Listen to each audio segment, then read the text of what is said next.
أسامة أنور عكاشة هو الاسم الذي لا يذكر في الدراما المصرية إلا يذكر معه التجديد والصدق والوعي الاجتماعي.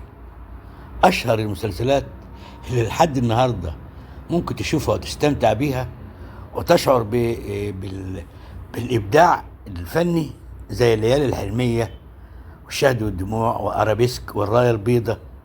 كل أعمال أسامة أنور عكاشة الحقيقة فيها إبداع.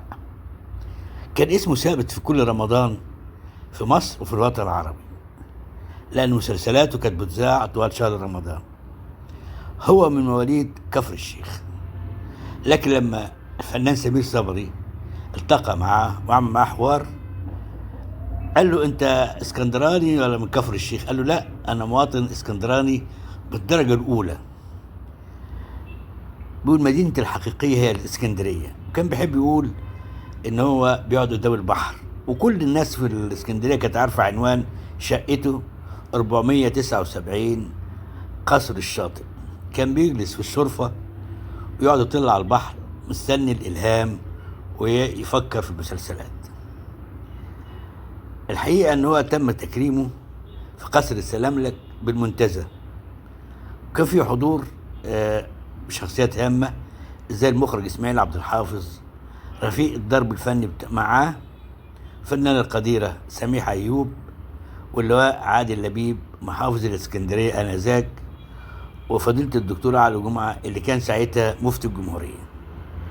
الجميل بقى في الحفل ده إن أسامة أنور عكاشة طلع قال جملة شكر من سطرين كلها فيها حرف الراء، وهو بيلدغ في حرف الراء، فقعدوا يضحكوا على أسلوبه وهو بيتكلم وبيشكر الحضور وبيشكر المحافظ.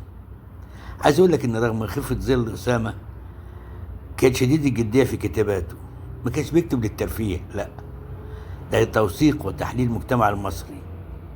ايوه. وبعدين هو الحقيقة يعني هتقول لي هو مات ورحل، اقول لك ما رحلش، هو رحل جسدا لكن صوته ما زال حاضرا في كلمات ابطال مسلسلاته وفي وجدان الجمهور اللي كبر على اعماله. كان كاتبا يرى الدراما وسيلة لفهم الإنسان، ولذا بقيت أعماله حية تتجدد مع كل مشاهدة.